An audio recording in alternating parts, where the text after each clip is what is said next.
आलसी गधा। एक कहानी एक व्यापारी की। उसके पास एक गधा था। वो सामान की बोरी उस पे लादता और बाजार में बेचने जाता।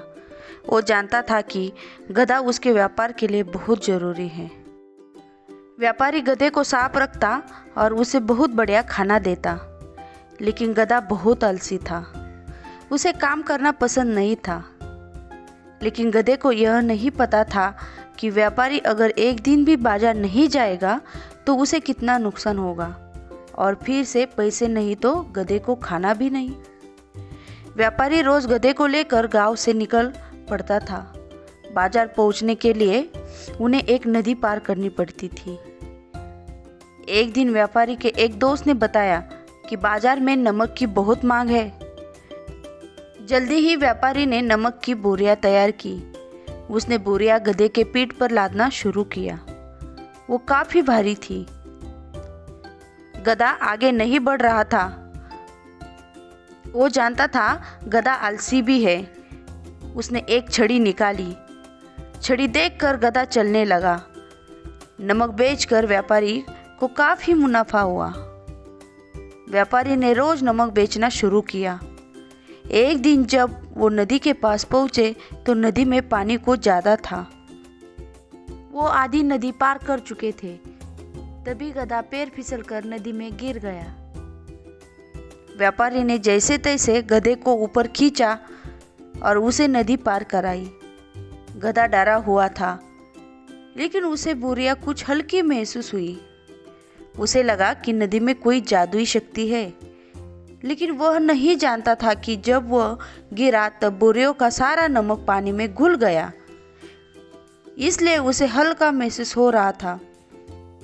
बोरियों में अब नमक नहीं था। व्यापारी बाजार न जाकर वापस लौट गया। गधा बहुत खुश था। वह दिन भर खा पी कर सोता रहा। अगले दिन व्यापारी ने फिर से नमक की बोरियां गधे पर लादी और बाजार की ओर चल पड़ा। गधे को पिछले दिन की बात याद आ गई और उसे काम से बचने की तरकीब सूझी। जैसे ही वे नदी के पास पहुंचे, गधा कुछ कदम आगे बढ़ा। इससे पहले कि व्यापारी उसे रोकता, गधा उसी जगह बैठ गया जहां वो पहले गिरा था।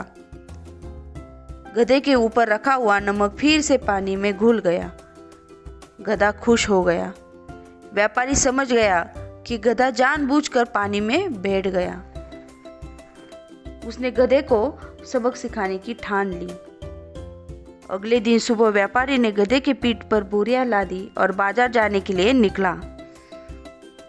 नदी के पास जाते ही गधा फिर से फिसल गया और पानी में बैठ गया। लेकिन इस बार व्यापारी ने गधे की बिल्कुल मदद नहीं की। जैसे ही गधे ने उठने की कोशिश की, वह उठ नहीं पा रहा था। बोझ बहुत ज्यादा बढ़ गया था। व्यापारी बहुत होशियार आदमी था। वो जानता था कि गधा फिर से वही तरकीब अपनाएगा, इसलिए उसने नमक की जगह रुई बोरियों में भरी थी। जैसे ही गधा पानी में बैठ गया, रुई ने पानी सोख लिया और बोरियां भारी हो गई। गधे को बहुत भारी बोरियां लेकर बाजार जाना पड़ा। गधा समझ गया था कि पानी में कोई जादू नहीं था।